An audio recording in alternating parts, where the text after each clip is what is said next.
Hello students, नमस्कार। आप सभी को स्वागत है आपका अपने यूट्यूब चैनल कॉन्स प्रो में। तो आज हम करने जा रहे हैं अपनी class number 10th of mensuration. इससे पहले मैं आपको 9 क्लासेस करवा चुका हूं, जिसको अगर वो देखनी हो तो जाके मेरे यूट्यूब चैनल पे देख सकता है। मैंने उसके लिए अलग से एक प्लेलिस्ट भी बनाई है, ठीक है। उसमें हमने 9 क्लासेस में हमने सारा कुछ कंप्लीट किया। 2D मेंसुरेशन हो चाहे 3D मेंसुरेशन हो, प्रिज्म पिरामिड भी हमने कंप्लीट कर लिया था। तो अब बारी है सिर्फ हमें प्रैक्टिस सॉल्व करने की, ठीक है। इसमें हम बहुत ही बेहतरीन क्वेश्चन करेंगे और सारे मिसलिनियस क्वेश्चन जितने भी आपके आ सकते हैं, CGL CHSL जहाँ रेलवे का कोई भी एग्ज़ाम हो, हम वो सारे प्रैक्टिस करेंगे, ठीक है। तो चलिए हम बढ़ते हैं अपनी आज की क्लास की तरफ। तो ये रहा हमारी आज का फर्स्ट क्वेश्चन। अब इस क्लास में हम सिर्फ यही करेंगे, सिर्फ क्वेश्चंस की ट्राई करेंगे, ठीक है। और जितने भी क्वेश्चन आपके आ सकते हैं, आने वाली जो आगे आपकी 4-5 क्लासेस होंगी, हर एक क्लास में हम वही क्वेश्चन सॉल्व करेंगे सिर्फ, ठीक है। और एकदम बेहतरीन तरीके से करेंगे सारे। तो ये रहा आज का फर्स्ट क्वेश्चन, ठीक है। पढ़ो इस क्वेश्चन को, पहले खुद ट्राई करो फिर मैं करवाऊँगा।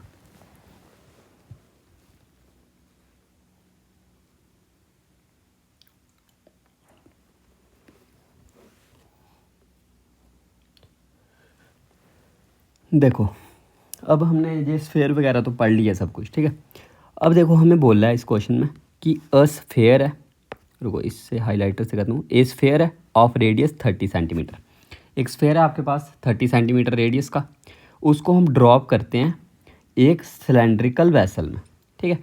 सबसे पहले सपोज करो आपके पास एक सिलेंड्रिकल वैसल है, ठीक है। सिलेंड्रिकल वैसल है, उस पर हमने एक स्फेयर ड्रॉप किया, ठीक है। स्फेरिकल बॉल कुछ भी थी, आपने सिलेंड्रिकल वैसल में डाली, और जो सिलेंड्रिकल वैसल था उसका 80 सेंटीमीटर डायमीटर था।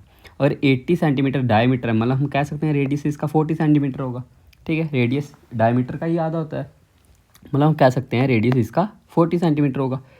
अब बोला कि जो हमारा ये सिलेंड्रिकल वैसल है जिसका 40 सेंटीमीटर रेडियस है, वो क्या partially filled with water, water से वो पार्शली फिल्ड है।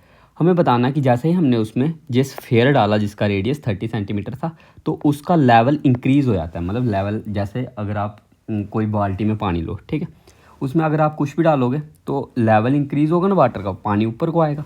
वैसे ही पानी ऊपर आता है कितना, x सेंटीमीटर ऊपर आता है। हमें बताना है वो x क्या है हमारा, मतलब कितने सेंटीमीटर हमारा ऊपर आया।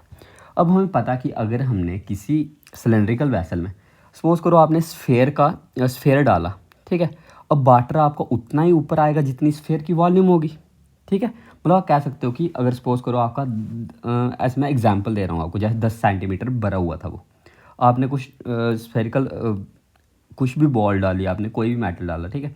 अब पानी वो क्या हो रहा है 10 सेंटीमीटर से सपोज करो 20 सेंटीमीटर हो गया, 10 सेंटीमीटर ऊपर आया। अब उस 10 सेंटीमीटर के बीच में जितना पानी आता है ना, जितनी उसकी वॉल्यूम होगी वही तो टोटल वॉल्यूम होगी उसकी जो हमने स्फेयर डाला था, ठीक है। तो वही है इस क्वेश्चन में। हम कह सकते हैं कि जो हमारा जिस स्फेयर की वॉल्यूम होगी, अगर हम हाइट x सेंटीमीटर लें तो इसकी वॉल्यूम भी सेम होगी। मतलब हम कह सकते हैं कि अगर देखो स्फेयर की वॉल्यूम हमने पढ़ी है कितनी होती है, 4/3 pi into R cube. R cube मतलब 30 का क्यूब, मतलब 30 × 30 × 30 लिख लो, ठीक है। जे इक्वल होगा किसके, हमारा जो भी सिलेंड्रिकल वैसल में जितनी वॉल्यूम ऊपर आई। मतलब सिलेंड्रिकल वैसल की वॉल्यूम क्या होती है, pi into R square H. अब हमारा डायमीटर था 80 सेंटीमीटर, हम कह सकते हैं रेडियस होगा 40 सेंटीमीटर, मतलब 40 × 40 × एच कितना एक्स सेंटीमीटर हमारा ऊपर आ रहा है। बस यही आ गया हमारा। ये देखो पाई से पाई कट गया दोनों साइड। अब 1 0 2 0 1 0 2 0 कट गए आराम से। अब देखो 4 4 ये भी कट गया। अब देखो 3 से 3 कट गया, हमारे पास कितना बचा 90/4, क्योंकि ये 4 नीचे आ गया इक्वल टू एक्स। तो यही तो था हमारा। तो एक्स की वैल्यू कितनी आ गई हमारी 90/4।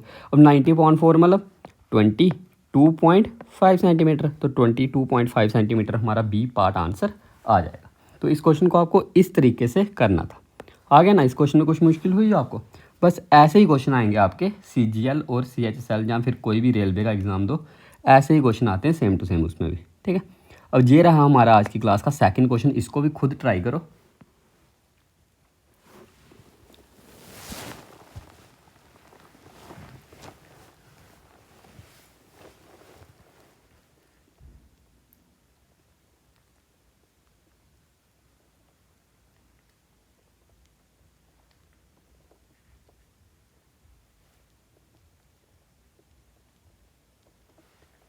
अब ये क्वेश्चन देखो, ये भी क्वेश्चन कितना ज़्यादा आसान है आपका। बोला कि दो कंसेंट्रिक सर्कल है। अब कंसेंट्रिक सर्कल पता होंगे आपको क्या होते हैं। देखो कंसेंट्रिक सर्कल अगर आपको डायग्राम देखनी है तो डायग्राम देख लो।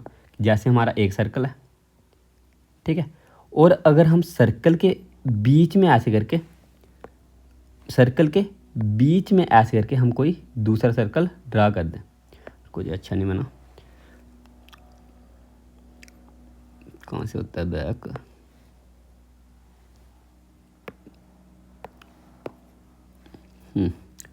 देखो अगर हम सर्कल के बीच में हम क्या कर रहे हैं, एक कोई दूसरा सर्कल हम ड्रा कर रहे हैं, ठीक है, और इन दोनों का क्या है, हमारा सेंटर अगर सेम है तो हम कह सकते हैं ये क्या है, कंसेंट्रिक सर्कल है, ठीक है। अब इन दोनों का जो सेंटर होगा, सेंटर हम कुछ मान लेते हैं कि सेंटर ऐसे है कुछ बीच में, ठीक है, ये इसका आगे सेंटर, तो हम कह सकते हैं जी आपस में क्या है, कंसेंट्रिक सर्कल। मतलब कंसेंट्रिक सर्कल ऐसे सर्कल होते हैं जिनका सेंटर सेम होता है, जो हमने पढ़ा हुआ है। अब बोल रहा है हमें कि दो कंसेंट्रिक सर्कल हैं, ठीक है, बैकग्राउंड नाइस आ रहा होगा आपको, इग्नोर करो उसको थोड़ा, ठीक है। अब देखो कि दो कंसेंट्रिक सर्कल हैं whose area are in the ratio 9:16, ये इसका एरिया की रेशो है, ठीक है, and difference between their diameter is 4 centimetre. मतलब हम बोल रहा है कि जो इनका डायमीटर है ना, देखो जैसे आउटर सर्कल होगा इसका डायमीटर ये होगा, और इनर जो सर्कल होगा हमारा उसका डायमीटर हम कह सकते हैं कि जहाँ से लेके जहाँ तक होगा। मतलब कह सकते हैं कि ये दो हमारे पास फालतू हैं चीज़ें, ठीक है। मतलब अगर हमें इन दोनों के एरिया के डिफरेंस बताना हो, मतलब कह सकते हैं कि जे वाला पार्ट हमें काटना पड़ेगा और जे वाला पार्ट हमें काटना पड़ेगा। अब देखो हमें बोला कि दो जो सर्कल हैं उनके डायमीटर का डिफरेंस हमें दिया 4 सेंटीमीटर, ठीक है। मतलब अगर डायमीटर का डिफरेंस हमें पता लगे कि 4 सेंटीमीटर, मतलब हम कह सकते हैं जो रेडियस का डिफरेंस होगा, रेडियस का डिफरेंस होगा वो कितना होगा, इसी का आधा, मतलब 2 सेंटीमीटर होगा। देखो अगर ये जहाँ से लेके और जे, मतलब जहाँ से लेके पूरा जे आ गया बड़ा वाला डायमीटर, जे आ गया छोटा डायमीटर, ठीक है, इन दोनों का डिफरेंस अगर 4 सेंटीमीटर हमें दिया है, ठीक है। मतलब कह सकते हैं कि इतना और जो भी, मतलब जहाँ से लेके जहाँ तक और जहाँ से लेके जहाँ तक, इन दोनों का डिफरेंस कितना होना चाहिए था, इसी का तो आधा होगा, ठीक है, 4 सेंटीमीटर का आधा। मतलब कह सकते हैं कि अगर डायमीटर का डिफरेंस हमें 4 सेंटीमीटर दिया है तो हमारा रेडियस का डिफरेंस कितना होगा, 2 सेंटीमीटर। अब देखो हमें क्या बोला था कि दो जो सर्कल है हमारे पास उनका एरिया की रेशो हमें दी है, एरिया की रेशो हमें दी है कितनी है, 9:16। 9:16 क्या है, हमारे एरिया की रेशो। अब हमें पता है कि जो एरिया होता है वो पाई आर स्क्वायर होता है, मतलब आर स्क्वायर पे डिपेंड करता है। हम सिंपली कह सकते हैं जो हमारा एरिया मतलब आर स्क्वायर की रेशो है जो हमारे पास इतनी 9:16। अब अगर आर स्क्वायर की रेशो हमारे पास 9:16 है, मतलब एरिया की रेशो 9:16, हम कह सकते हैं जो हमारी रेडियस की रेशो होगी, रेडियस की रेशो कितनी होनी चाहिए हमारे पास, इसी का अंडर रूट, मतलब 3:4 जो होनी चाहिए हमारे पास रेडियस की रेशो। हमें बोला कि इनका डिफरेंस कितना है, एक का डिफरेंस है 4 और 3 में, एक की वैल्यू अगर हमारे पास 2 सेंटीमीटर है, हमें बताना कि एरिया क्या होगा आउटर सर्कल का, और एक की वैल्यू हमारे पास 2 सेंटीमीटर है, मतलब हम कह सकते हैं 4 की वैल्यू 8 सेंटीमीटर होगी, और जो हमारा बड़ा वाला सर्कल है उसकी वैल्यू, उसका रेडियस कितना होगा 8 सेंटीमीटर। हमें यही बोला था कि एरिया निकालना है आउटर सर्कल का, तो एरिया क्या होगा हमारे पास आउटर सर्कल का, pi into R square, pi into बड़ा रेडियस क्या आ गया हमारे पास 8, 8 का स्क्वायर मतलब 64 पाई हमारा आंसर आ जाएगा। तो 64 पाई कहाँ गया हमारा, B part is your answer, ठीक है। तो इस क्वेश्चन को आप इस तरीके से कर सकते थे, ठीक है। हमने सिर्फ क्या किया, इसमें एरिया की रेशो दी थी 9:16, रेडियस की रेशो निकाल दी 3:4, इन दोनों का डिफरेंस हमें पता लग गया कितना होगा 2 सेंटीमीटर, और इन दोनों का डिफरेंस अगर 2 सेंटीमीटर है, मतलब हम कह सकते हैं ये 4 की वैल्यू होगी वो 8 सेंटीमीटर होगी, ठीक है, क्योंकि एक की वैल्यू हमारे पास 2 आई और एक की वैल्यू 2 है हमारे पास, हम कह सकते हैं कि 4 की वैल्यू 8 सेंटीमीटर है। तो अगर बड़े सर्कल की हमारे पास रेडियस आ गई 8 सेंटीमीटर, तो हम कह सकते हैं एरिया होता है पाई आर स्क्वायर, मतलब पाई इंटू 8 स्क्वायर, ठीक है, तो 8 का स्क्वायर 64 पाई हमारा आंसर आ जाएगा, ठीक है। तो आपको इस तरीके से करना था। अब ये रहा आपका अगला क्वेश्चन, इसको भी खुद ट्राई करो एक बार।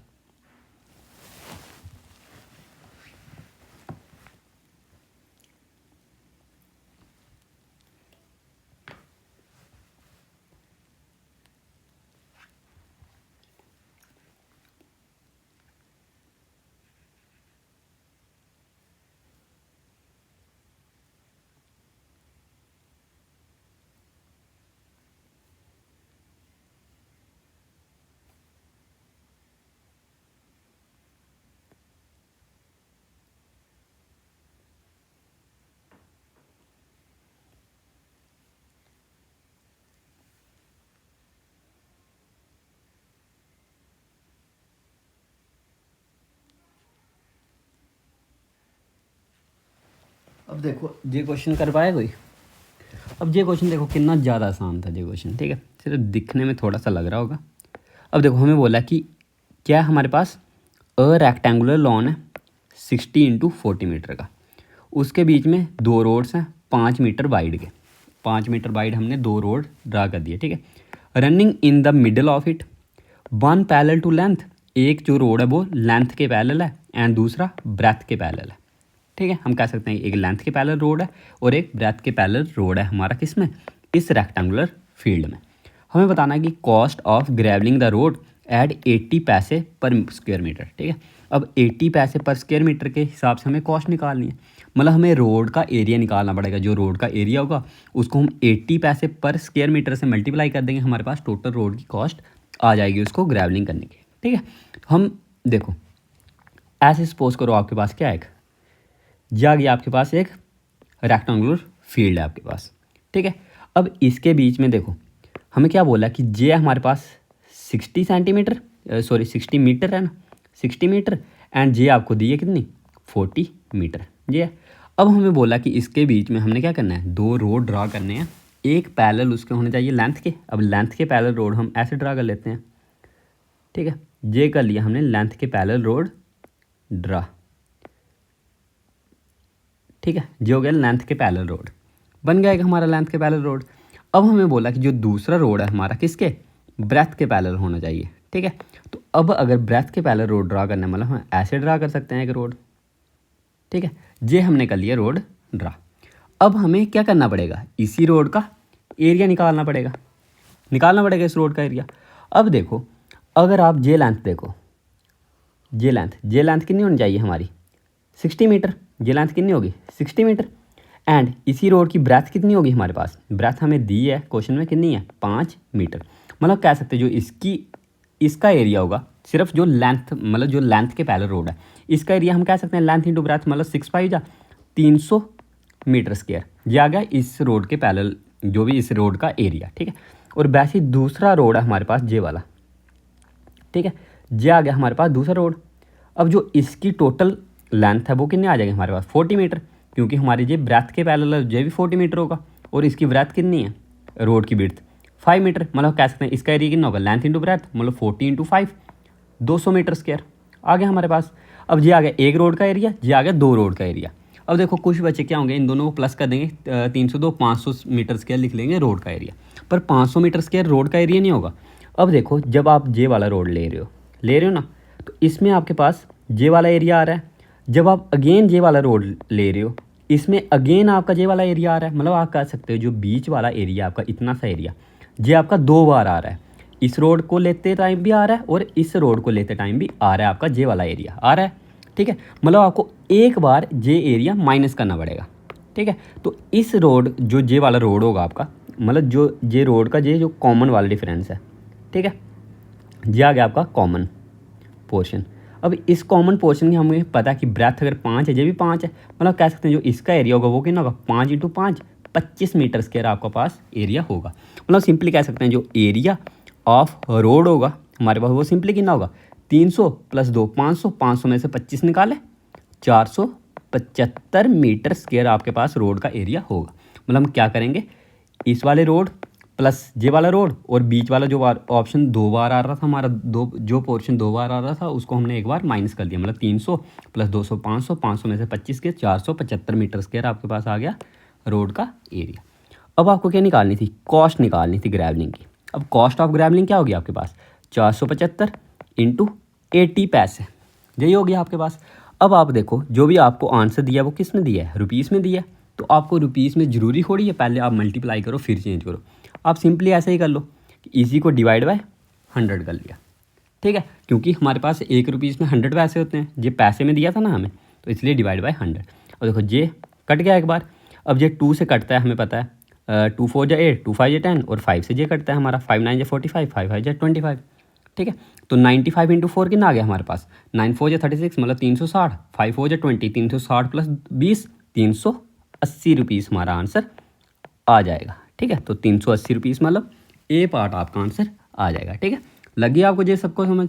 कि जे रोड और जे रोड हमने क्या किया, बीच वाला पोर्शन 2 बार आता है, इसको हमने सिर्फ माइनस करना था। तो एरिया आ गया, तो कॉस्ट निकालनी थी हमें, इसी से 80 पैसे पर स्क्वायर मीटर से मल्टीप्लाई कर देंगे।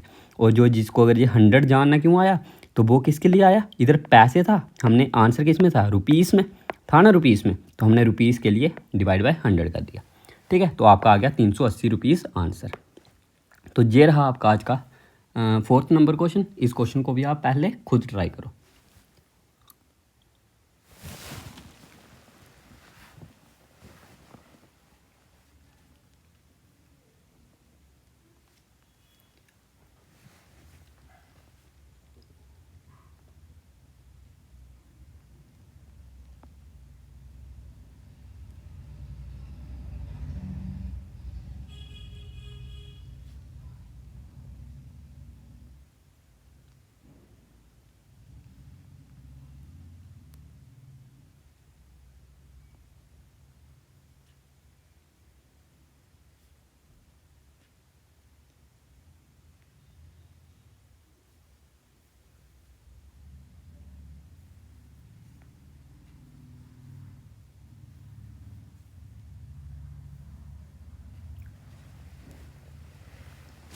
देखो जो क्वेश्चन भी इतना लंबा था नहीं वैसे, ठीक है।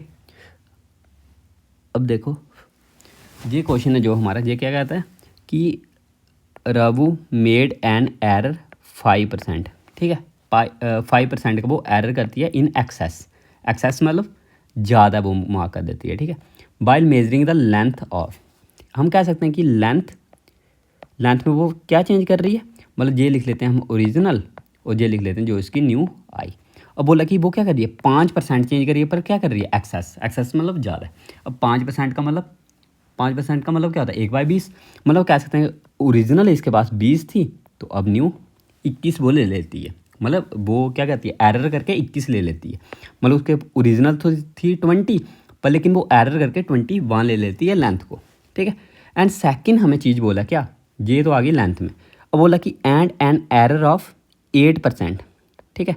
8% का एरर लेती है किसमें, डेफिसिट, डेफिसिट मतलब कम। अब हम कह सकते हैं कि ये क्या कहती है, 8% का एरर लेती है, मतलब 8% क्या कर लेती है, कम लिख लेती है किसको, बिड्थ को। मतलब 8% का मतलब क्या होता है, 8/100, ठीक है। 8/100 मतलब हम सिंपली लिख सकते हैं 2/25, ठीक है। मतलब 8% का मतलब होता है ना 2/25, ठीक है, क्योंकि 425 या 4 जाए, ठीक है, 2/25। मतलब हम कह सकते हैं जो हमारी ब्रेथ थी, ठीक है, ब्रेथ में क्या चेंज हो रहा है, डेफिसिट, डेफिसिट मतलब कम, और 25 थी तो 25 पे 2 कम हो रही है, मतलब 23 हो रही है, ठीक है। तो जी आ गई इसकी किस में, कि लेंथ हमारी क्या हो रही है, लेंथ हमारी क्या कर रही है, वो लेंथ कर रही है उसको एक्सेस में ले रही है, एक्सेस में मतलब बढ़ा रही है उसको, ठीक है। मतलब 5% बढ़ा रही है, मतलब कह सकते हैं 20 से 21 कर रही है। और जो हमारी ब्रेथ है, ब्रेथ को क्या कर रही है, 8% डेफिसिट, डेफिसिट मतलब कम कर रही है। 8% का मतलब 2/25, मतलब हम कह सकते हैं कि अगर उसकी ओरिजिनल 25 थी तो उसने 23 कर दी, ठीक है। अब ये आ गया हमारा कि लेंथ और ब्रेथ में वो क्या मतलब अंतर एरर कर रही है।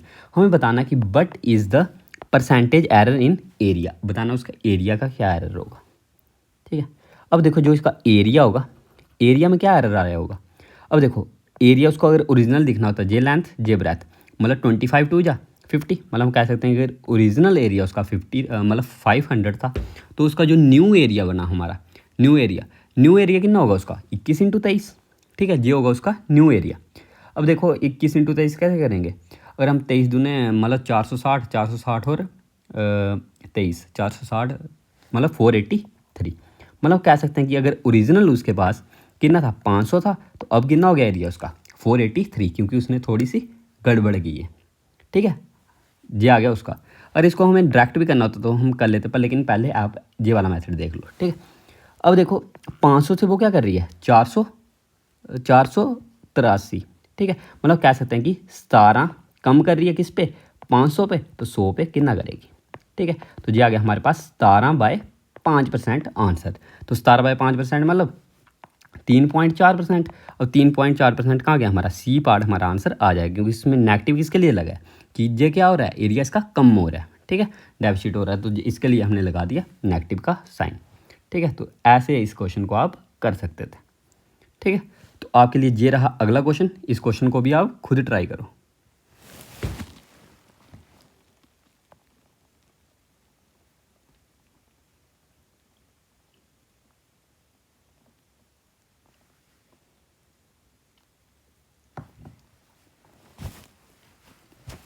यहाँ पे इसको वही डायरेक्ट मेथड रह गया ना आपको बताने का। अगर डायरेक्ट मेथड देखना होता तो कैसे करते हैं, मतलब 5% एक्सेस है 5, ठीक है।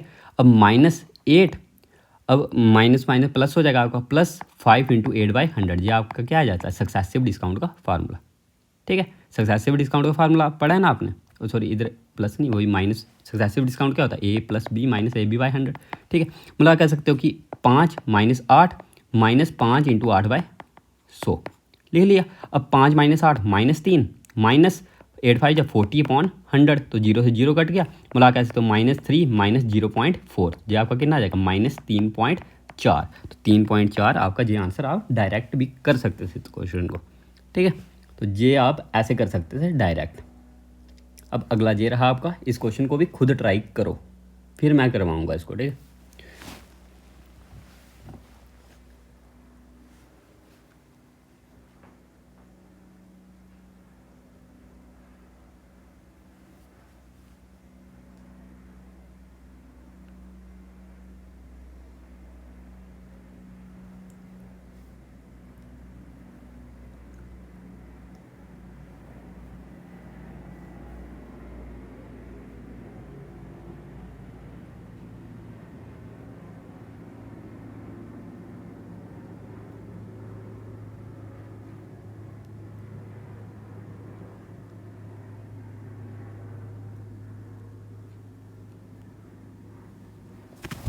लो करवाए इस क्वेश्चन को कोई।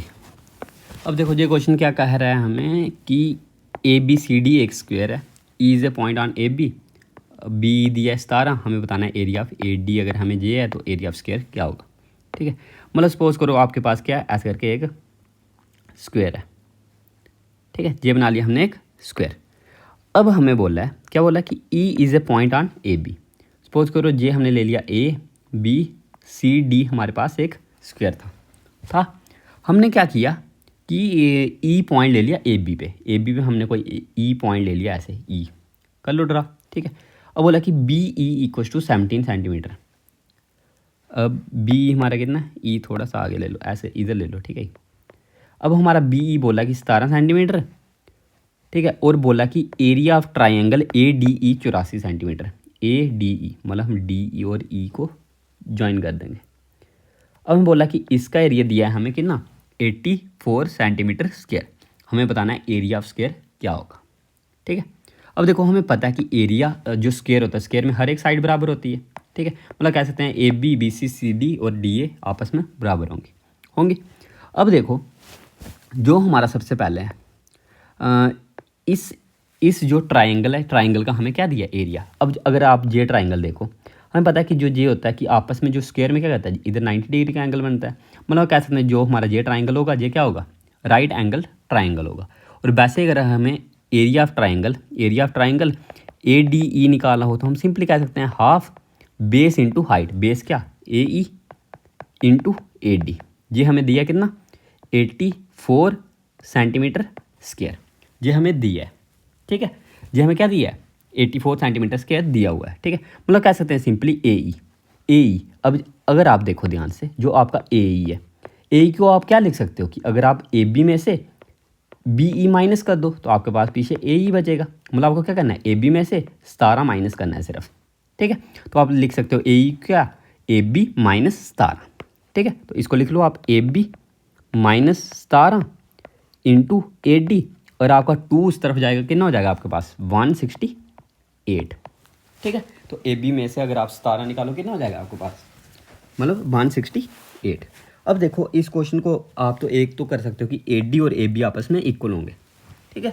ये अगर आपस में इक्वल है तो आप एक तो इक्वेशन बना के इसको कर सकते हो कि AB का स्क्वायर -17 AB = वो करके, ठीक है। वो भी आप कर सकते हो, पर लेकिन आपको देखो कि मैं कौन सा तरीका करूँगा। देखो अगर इसका 400 सेंटीमीटर स्क्वायर है एरिया, मतलब मैं कह सकता हूँ साइड इसकी 20 सेंटीमीटर होनी चाहिए थी। और 625 है मतलब 25 होनी चाहिए थी। और 729 है मतलब इसकी कितनी होनी चाहिए थी, 27 का स्क्वायर होता है। और 576 मतलब 24 होनी चाहिए थी। ठीक है, अब देखो अगर मैं ए बी की जगह इधर 20 पुट करता, ठीक है, ए बी की जगह मैं क्या करता 20 पुट। 20 पुट करने पे क्या आता, देखो 20 पुट करने पे इधर जो यूनिट डिजिट होता 0 -7 इंटू 0 मल्टीप्लाई बाय 0, मतलब मेरा जो यूनिट डिजिट आना चाहिए वो 0 आना चाहिए था। ठीक है, मैंने यूनिट डिजिट देखा सिर्फ। अब इधर तो यूनिट डिजिट 8 है, ये तो ऑप्शन हो नहीं सकता इसका। ठीक है, अब वैसे अगर मैं यूनिट डिजिट 5 पुट करता, इधर कितना आता 5 -7 इंटू 5। अब 5 में से अगर मैं 7 निकालता, ठीक है, मतलब ये 15 हो जाता, 15 में से 7 8, 8 इंटू 5, लास्ट में यूनिट डिजिट अगेन 0। ये भी हमारा इधर 8 है, ये भी होता नहीं, ये पार्ट भी गया, ये दोनों पार्ट हमारे गए। वैसे इधर यूनिट डिजिट क्या आता है हमारा 7, इधर मैं 7 -7, तो यूनिट डिजिट क्या बन रहा है 0। इधर भी यूनिट डिजिट 0 नहीं है, तो ये पार्ट भी हमारा गया, तो एक ही पार्ट हमारा आंसर होता। अब इसको अगर आप देख लो करके कि इधर क्या करना है 4 पुट, 4 में से 7 मतलब 14 में से 7, 7 इंटू 4, 7 4 या 28 आ रहा है यूनिट डिजिट हमारा 8, तो यही हमारा आंसर हो सकता था। ठीक है, तो मैं सीधा इसको क्या लगा देता, मैं इसको आंसर लगा देता डायरेक्ट। ठीक है, तो ये एक आपका मेथड आ गया, सिर्फ आपका क्या वैल्यू पुटिंग से सिर्फ आपको ऑप्शन देख के ही। ठीक है, और अगर सेकंड इसको अगर पूरा सॉल्व करना ही है आपको, तो आप ऐसे कर लो पूरी इक्वेशन बना के। ठीक है, तो ए डी को आप ए बी लिख सकते हो, मतलब ए बी का square -17 A B -168 equals to 0। ठीक है, और हमें पता है कि जो हमारा ये होगा मतलब 168। ठीक है, अब 168 हमारा कितना होगा 24 इंटू 7। ठीक है, इसको आप थोड़ी देख सकते हो 24 इंटू 7, और जो हमारा 7 आएगा वो नेगेटिव का आएगा, तो एक ही ऑप्शन हमारा हो सकता है आंसर क्या 24। तो 24 अगर हमारी साइड है तो 24, ये भी साइड 24 होगी, इन दोनों का मल्टीपल करोगे कितना आएगा 576, तो 576 सेंटीमीटर स्क्वायर आपका आंसर आ जाएगा। ठीक है, समझ लगे ना ये, जिसको अगर समझ नहीं लगे एक और बार समझ लो, मतलब ए बी को स्क्वायर को आप ऐसे लिख सकते हो ना -24 ए बी। ठीक है, -24 A B plus 7 A B -168। ठीक है, अब इधर ए बी कॉमन निकाल दो, अंदर क्या बचेगा a -24, और इधर 7 कॉमन निकाल दो, अंदर क्या बचेगा ए बी -24। मतलब आप कह सकते हो एक फैक्टर होगा इसका ए बी -24 इक्वल टू 0, तो ए बी आ गया आपके पास 24, जो ये आ गई क्वाड्रेटिक इक्वेशन को सॉल्व करने की ट्रिक। ठीक है, तो हम मैंने इसको डायरेक्ट सॉल्व कर दिया कि ना 24 सेंटीमीटर अगर इसकी साइड होगी, तो मैं कह सकता हूँ इसका जो एरिया होगा वो कितना होगा 576, क्योंकि 24 का स्क्वायर कितना होता है 576। तो इस तरीके से आप इस क्वेश्चन को कर सकते थे। ठीक है, वैसे ये रहा हमारी आज का अगला क्वेश्चन। इस क्वेश्चन को भी आप पहले खुद ट्राई करो।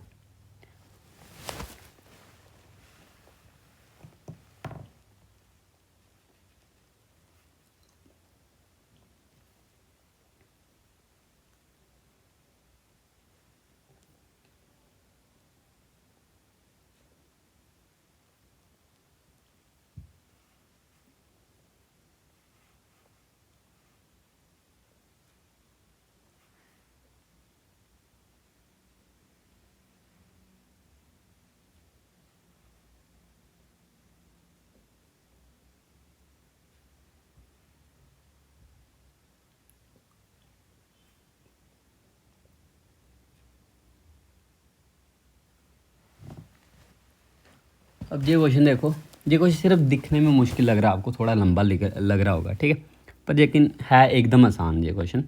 देखो इस क्वेश्चन में क्या कहा है कि Radhe can walk along the boundary of A rectangular field and also along the diagonals of the field. ठीक है, एक राधे कोई इंसान है, ठीक है, वो क्या करता है एक रेक्टेंगुलर उसके पास फील्ड है, वो उसमें घूमता है। ठीक है, अब बोला कि जो उसकी स्पीड है वो 53 किलोमीटर पर आवर की उसकी स्पीड है। ठीक है, 53 किलोमीटर पर आवर की उसकी क्या है स्पीड।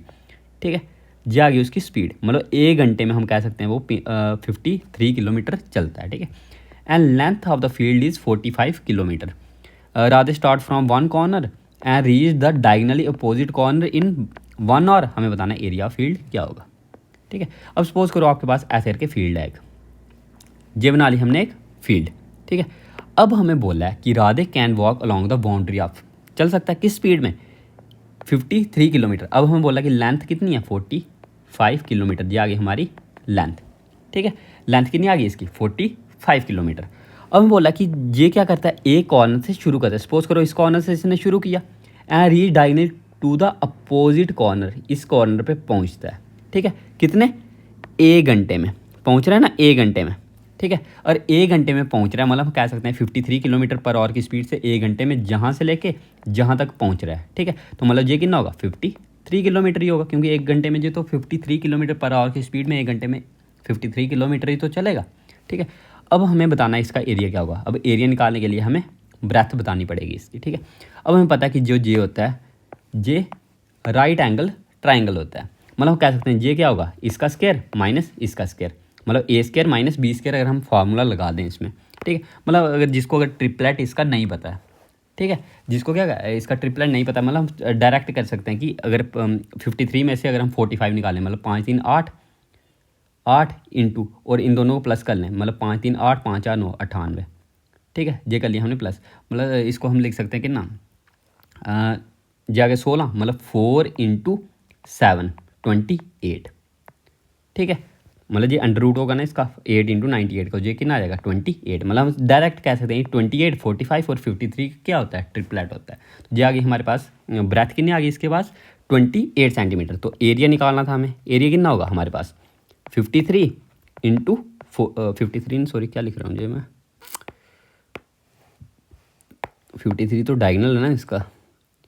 हमारे पास कितना होगा एरिया, मतलब लेंथ आ गई इसकी 45 इंटू ब्रेथ आ गई हमारे पास 28, तो 45 इंटू 28। और वैसे भी ये 9 का मल्टीपल होना था, देखा 8 6 14, ये 9 का मल्टीपल नहीं है। 6 7 8 9 ये हो सकता है आंसर, 6 2 6 1 7 ये भी 9 का मल्टीपल नहीं है। 8 1 9 3 12 ये भी 9 का मल्टीपल नहीं है। तो एक ही ऑप्शन हमारा 9 का मल्टीपल, इसी को हम आंसर मार्क कर देंगे। ठीक है, तो इसको अगर आप मल्टीप्लाई करके भी देखोगे तो कितना आएगा, 1260 किलोमीटर स्क्वायर ही आपका आंसर आएगा। ठीक है, जिसको अगर समझ नहीं लगेगा एक और बार फिर से समझ लो कि जे होता है राइट एंगल ट्राइंगल होता है, और हमें पता है कि H square equal to P square plus B square होता है। मतलब हमें क्या एक चीज, एक साइड पता है दूसरी निकालनी, मतलब कह सकते हैं जो जे वाली साइड होती है, जे हमारी साइड कितनी होती, अंडर रूट ऑफ 53 का स्क्वायर माइनस 45 का स्क्वायर। तो मैंने इधर ए स्क्वायर माइनस बी स्क्वायर का फार्मूला लगा दिया जाइए, 53 माइनस 45 और 53 प्लस 45। ठीक है, तो जा जाएगा मेरे पास 8 इंटू 98। तो 8 इंटू 98 मतलब 8, और इसमें से अगर हम 2 कॉमन ले लें, मतलब 2 इंटू 49 लिख सकते हैं इसको, मतलब ये 8 2 16 हो जाएगा, मतलब 4 इंटू 49 का अंडर रूट 7, तो 7 4 जा 28 आ जाएगी हमारी कौन सी, जे वाली साइड। अब 28 हमारी जे वाली साइड है, मतलब आप डायरेक्ट जिसको अगर ट्रिपलेट याद है, मतलब 28 45 और 53 का ट्रिपलेट याद है उसको, तो वो डायरेक्ट 28 इधर पुट कर देगा। ठीक है, और हमें एरिया बोला था, एरिया डायरेक्ट कितना आ जाएगा 45 इंटू 28, तो 45 इंटू 28 कितना आ जाएगा हमारा 1260 किलोमीटर स्क्वायर। ठीक है, इतना सा था जी। अब वैसे ये रहा आपका अगला क्वेश्चन, इस क्वेश्चन को भी खुद ट्राई करो।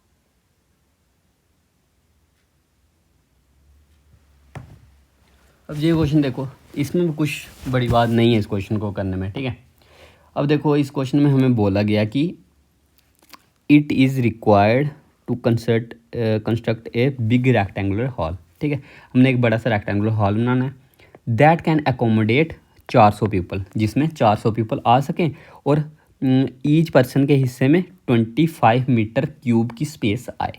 ठीक है, मतलब हम कह सकते हैं जो हमारा रेक्टेंगुलर हॉल होगा उसकी टोटल अगर हम वॉल्यूम पता करनी होगी हमें, और 400 पीपल उसमें आ सकते हैं कितने, हर एक पीपल को 25 मीटर क्यूब की स्पेस उसमें मिले, तो हम कह सकते हैं इसकी जो टोटल वॉल्यूम होगी रेक्टेंगुलर की, रेक्टेंगुलर टोटल वॉल्यूम कितनी होगी 400 इंटू 25, मतलब 25 चौके 100, आगे 2 जीरो और।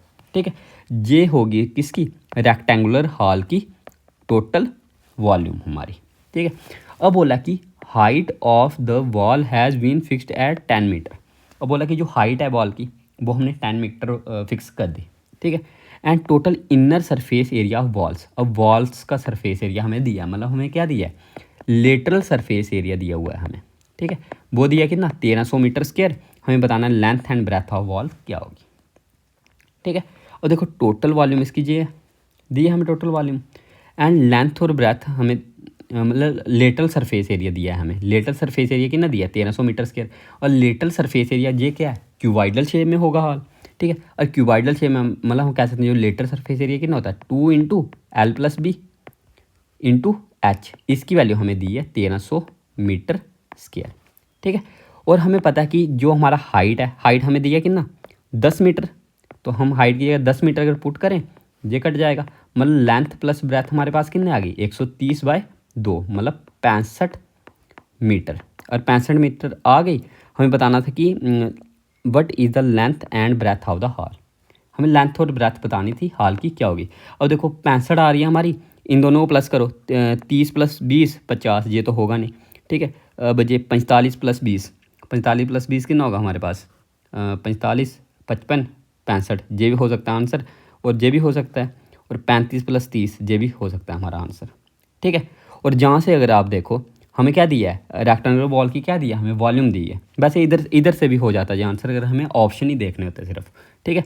तो हमें रेक्टेंगुलर वॉल की वॉल्यूम दी है। वॉल्यूम क्या होती है, length into breadth into height, मतलब हम कह सकते हैं length into breadth into height कितनी होगी हमारे पास, 1 2 3 4 ये होगी। और हमें पता है कि हाइट हमें दी है 10 मीटर, और हाइट हमें दी है 10 मीटर, मतलब हम कह सकते हैं लेंथ इंटू ब्रेथ कितनी होनी है, कितनी होनी थी हमारी 1000, ठीक है। लेंथ और ब्रेथ को अगर मल्टीप्लाई करते हैं हम कितनी होनी थी 1000, और हमें क्या बोला लेंथ और ब्रेथ ही निकालनी है।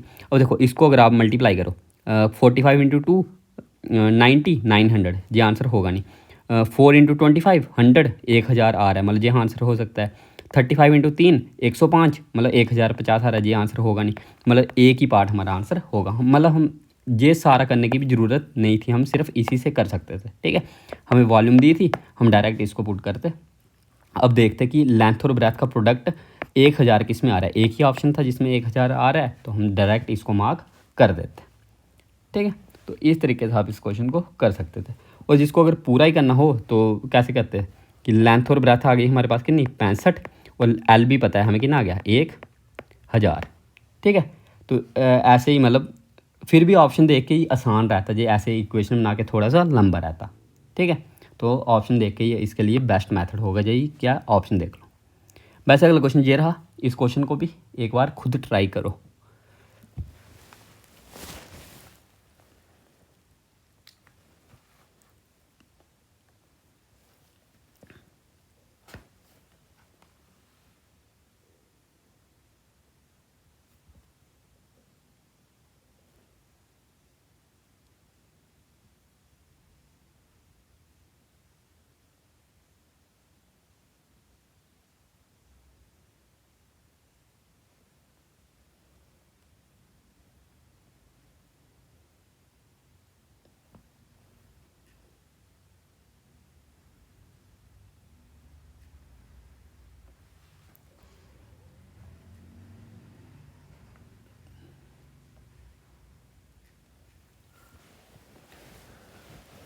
अब लो ये क्वेश्चन है, ये थोड़ा सा मैं कहूँगा कि मतलब इसमें थोड़ा सा आप फंस सकते हो, ठीक है।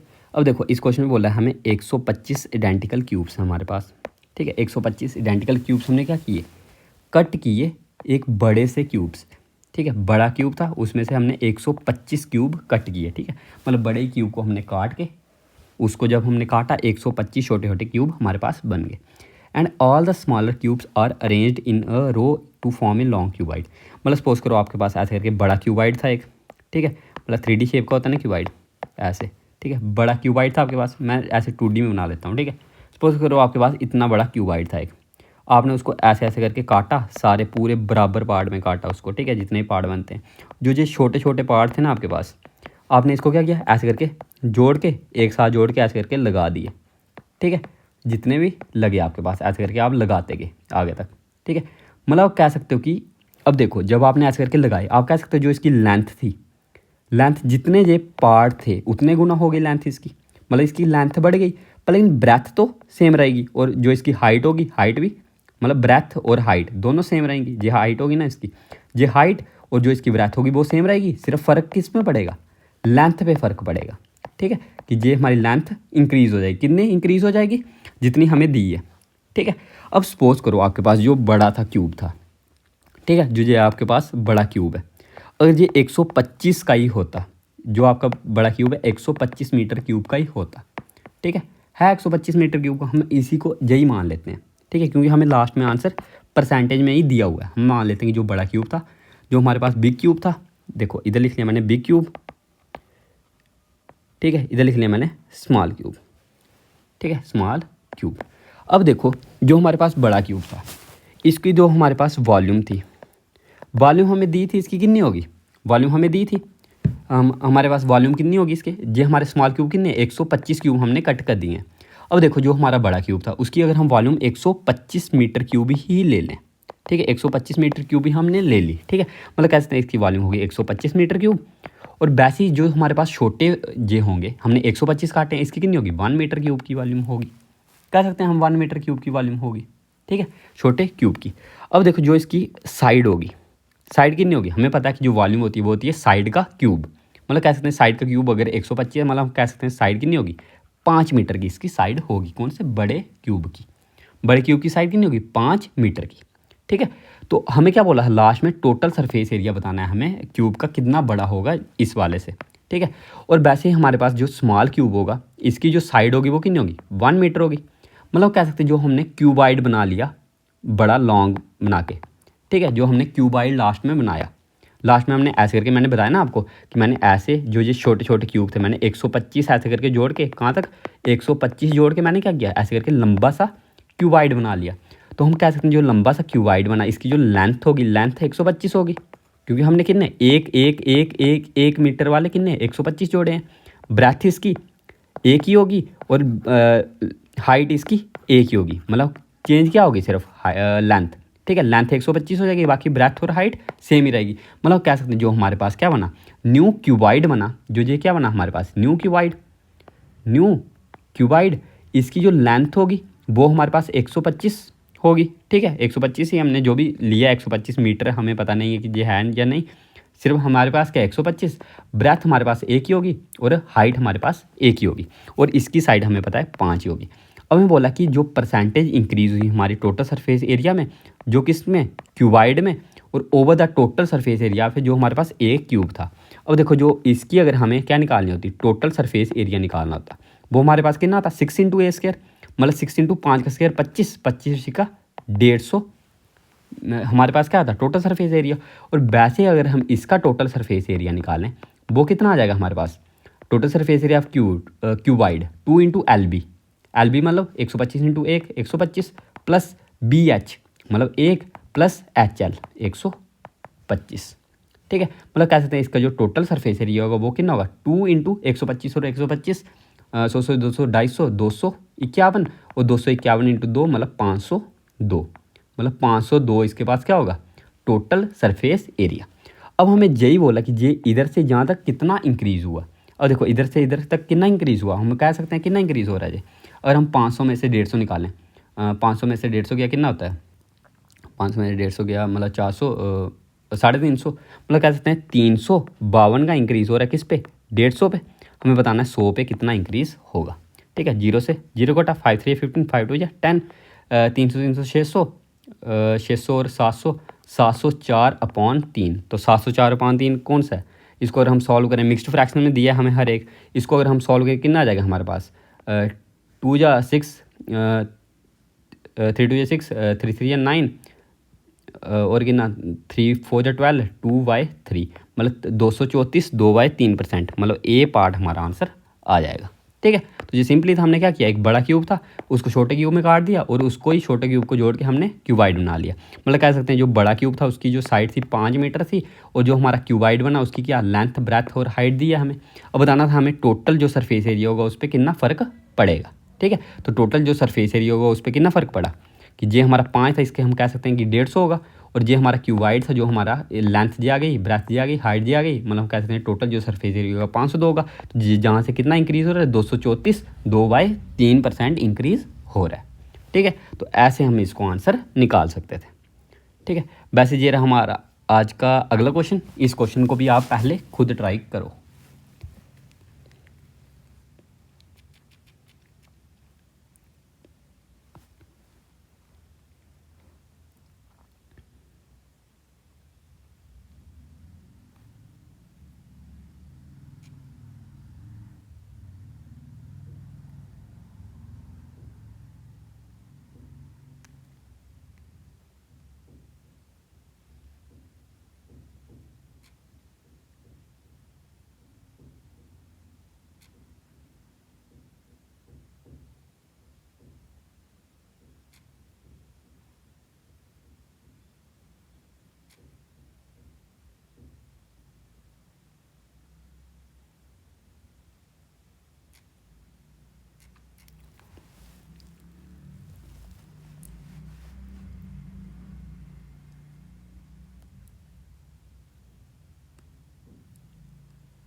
अब ये क्वेश्चन देखो, ये क्वेश्चन भी कितना ज़्यादा आसान ही है, समझ लो। ठीक है, अब देखो हमें क्या दिया कि एक हमें दिया है कि the perimeter of rectangle and an equilateral triangle are same. Perimeter और ये हमारा जो भी है इक्वल दिया हमें। ठीक है, तो अब हमें बोला कि also one of the side of rectangle is equal to the side of triangle. और जो उसकी जो साइड है रेक्टेंगल की, कोई भी एक साइड, वो इक्वल है side of rectangle. One of the side of rectangle is equal to side of triangle. ठीक है, अब हमें बोला कि the ratio of area of rectangle and the triangle हमारे पास कितना होगा, ये हमें बताना है। ठीक है, अब सपोज करो आपके पास क्या है, एक रेक्टेंगल है। ठीक है, एक रेक्टेंगल हमने ड्रा कर दिया और एक हमने क्या कर दिया, एक ट्राइंगल ड्रा। ये कैसा ट्राइंगल बन रहा है,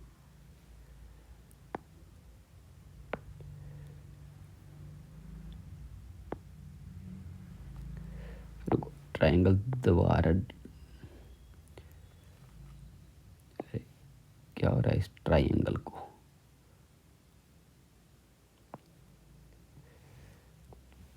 ट्राइंगल क्यों नहीं बन रहा, इस क्या ड्रामे हैं इसके। चलो ऐसे ही बना लिया ट्राइंगल। ठीक है, एक ट्राइंगल है हमारे पास, एक रेक्टेंगल है। हमें बोला कि इसका क्या है, पेरीमीटर इक्वल है। ठीक है, पेरीमीटर अगर इक्वल है हमारे पास और एक साइड कोई भी हमारी इक्वल है। ठीक है, अब देखो अगर पेरीमीटर इक्वल है तो हम ऐसे कर लेते हैं, अपनी मर्जी से कुछ भी आप मान लो इसको। ठीक है, कुछ भी कैसे मान लें हम। अब देखो अगर आपने ट्राइंगल की समझ लो साइड आपने एक माननी है। ठीक है, ट्राइंगल की आपने साइड क्या कर ली, एक मान ली। ठीक है, वैसे ये भी एक होगी, ये भी एक होगी। ठीक है, मतलब कह सकते हैं जो इसका पूरा पेरीमीटर होना चाहिए था ट्राइंगल का, वो भी 3, मतलब रेक्टेंगल का वो भी 3 ही होना चाहिए था। ठीक है, अब ये ऑड नंबर आ गया हमारा, तो इससे अच्छा हम क्या कर लेते हैं, कोई ऐसा मांग लेते हैं, मतलब ऐसा कुछ मान लेते हैं जो क्या हो, हमारा ईवन बन जाए। ठीक है, तो हमने क्या कर दिया, इसको कोई ईवन नंबर मान लो आप। ठीक है, सपोज करो इसको हमने 2 मान लिया, इसको भी 2 मान लिया, इसको भी 2 मान लिया। मतलब कह सकते हैं जो इसका पेरीमीटर होगा हमारा वो कितना होना चाहिए था, 2 4 6। जैसे इसका पेरीमीटर हमारा 6 आ रहा है, वैसे इसका पेरीमीटर भी हमारा 6 ही आना चाहिए था। मतलब अगर 6 आना चाहिए था, मतलब हम कह सकते हैं। और हमें क्या दिया है, ये देखो पेरीमीटर है रेक्टेंगल का एंड इक्वलेटर ट्राइंगल का इक्वल है। मतलब कह सकते हैं कि इसका पेरीमीटर अगर 6 है तो इसका भी पेरीमीटर 6 होगा। मैंने मतलब 1 क्यों नहीं लिया, वो 3 आ रहा था तो हमारा आंसर पॉइंट में आया था। ठीक है, बहुत थोड़ी सी गड़बड़ हो जाती है हमारी। ठीक है, तो इसलिए हमने क्या कर लिया, ईवन नंबर ले लिया ताकि पॉइंट का झंझट ही खत्म हो जाए। ठीक है, also one of the side of a rectangle is equal to the side of a triangle. बोला कि एक साइड जो रेक्टेंगल है वो इक्वल है साइड ऑफ ट्राइंगल के। अब कोई भी अपनी मर्जी से, चाहे आप जैसे इसकी साइड है 2 सेंटीमीटर, अब अपनी मर्जी से आप इसको भी 2 सेंटीमीटर ले लो। ठीक है, आपने क्या कर लिया, इसको 2 सेंटीमीटर ले लिया, क्योंकि हमें लास्ट में क्या बोला है, रेशियो बोल लिया, तो हम अपनी मर्जी से कुछ भी ले सकते हैं। ठीक है, अब अगर ये 2 सेंटीमीटर, मतलब कह सकते हैं ये भी 2 सेंटीमीटर होगी। ठीक है, 2 सेंटीमीटर मतलब 2 यूनिट जो भी है। ठीक है, और देखो 2 और 2 4 होगी, मतलब कह सकते हैं ये होगी, ये हमारी 1 और 1 होगी। ठीक है, तभी तो टोटल 6 बनेगा। 6 कैसे बनेगा, 2 2 4 5 6, क्योंकि इसका भी पेरीमीटर हमारे पास कितना है 6, और हमें बोला है पेरीमीटर इसका इक्वल है, सेम है। ठीक है। मतलब अगर इसको हम 2 मान लिए, कोई भी एक साइड हमने 2, चाहे इसको 2 मान लेते तो जे हमारा 1 1 हो जाता, ठीक है। तो हमने अपनी मर्जी से 2 2 मान लिया, जिसको एक साइड को 2 मानना तो दूसरी को भी 2 ही मानना पड़ेगा। क्यों मानना पड़ेगा? क्योंकि हमें रेक्टेंगल की साइड और ट्राइंगल की साइड हमें इक्वल मानने को बोला है, कोई भी एक साइड, ठीक है। तो हमारी ऑटोमेटिकली जो बाकी साइड थी वो हमारी कितनी आ गई, 1 और 1 आ गई, ठीक है। अब हमें बोला कि रेशियो निकालनी है हमें area of rectangle and area of triangle की। और देखो इधर लिख लिया मैंने रेक्टेंगल और इधर लिख लिया मैंने ट्राई एंगल। अब इनकी एरिया की रेशियो क्या होगी? एरिया ऑफ रेक्टेंगल क्या होता है? Length into breadth. अब लेंथ कितनी है हमारे पास? 2 और ब्रेथ कितनी है? 1, मतलब 2 इंटू 1 ये हो जाएगा इसका area, into area of triangle. अब जो हमारा ट्राइंगल है, कौन सा ट्राइंगल है? देखो इधर हमें लिखा है ना, कौन सा ट्राइंगल है? Equilateral triangle. और इसका हमने फार्मूला पढ़ा है, कितना होता है? √3/4 इंटू ए स्क्वायर। अब ए स्क्वायर कितना है हमारे पास? साइड 2, मतलब 2 का स्क्वायर आ गया हमारे पास। 2 का स्क्वायर 4, 4 कट गया। तो इसके एरिया की रेशो हमारे पास सिंपल कितनी है? 2 रेशो, इधर क्या बचा हमारे पास? √3। तो 2 रेशो √3 कहाँ गया हमारा? सी पार्ट हमारा आंसर आ जाएगा, ठीक है। तो इस क्वेश्चन को आप इस तरीके के साथ बेस्ट मेथड, मतलब इसका क्वेश्चन का बेस्ट मेथड यही है, ठीक है। आपको क्या करना है, एक ट्राइंगल ले लिया, इसमें कोई भी आप इवन नंबर मान लो ताकि आपका पॉइंट का झंझट खत्म हो जाए। अगर आप इसको 1 1 भी मानते ना तब भी हो जाता, सिर्फ इधर पॉइंट की दिक्कत पड़ती है आपको थोड़ी सी, ठीक है। जैसे अगर 1 मानते तो आपको इसको 1 लेना पड़ता, इसको भी 1 लेना पड़ता। अब जो बाकी हमारे पास बचते 0.5 और ये 0.5 बचता, आ गया ना पॉइंट। इसलिए मैंने 1 नहीं लिया था, मैंने क्या किया, इधर 2 2 2 ले लिया। अब कोई भी साइड 1 2 ले ली तो बाकी साइड ऑटोमेटिकली 1 1 होगी, क्योंकि इसका क्या है, पैरीमीटर सेम है। तो मैंने यही बोला था, हमें क्या बोला था, रेशियो बोली थी एरिया की। तो रेक्टेंगल की एरिया कितना आ जाएगा? 2 1 जा 2, और जो हमारा एरिया ऑफ ट्राइंगल होता है वो क्या होता है? √3/4 इंटू ए स्क्वायर, किसका? इक्विलेटर ट्राइंगल का। और दूसरा कोई ट्राइंगल होता है फिर अलग फार्मूला लगाते हैं, हीरोन्स वगैरह लगा लेते हैं, ठीक है। तो इधर हमने क्या लगा लिया, ये वाला फार्मूला, ये किसका होता है? Area of equilateral triangle. तो 4 से 4 कट गया, हमारे पास रेशो कितनी आ गई? 2 रेशो √3। तो यही आपका आंसर होगा, 2 रेशो √3, ठीक है। तो वैसे ये क्वेश्चन मैं आपको दे रहा हूँ होमवर्क, ठीक है। इस क्वेश्चन का आंसर मुझे आप कमेंट बॉक्स में ज़रूर बताइएगा, ठीक है। तो आज की क्लास आपकी जहाँ तक ही रहेगी। आपको अगर ये क्लास अच्छी लगी तो इसको लाइक कमेंट शेयर भी कीजिएगा और चैनल को सब्सक्राइब भी कीजिएगा। अब आपसे मुलाकात होगी नेक्स्ट क्लास में, तब तक के लिए टेक केयर।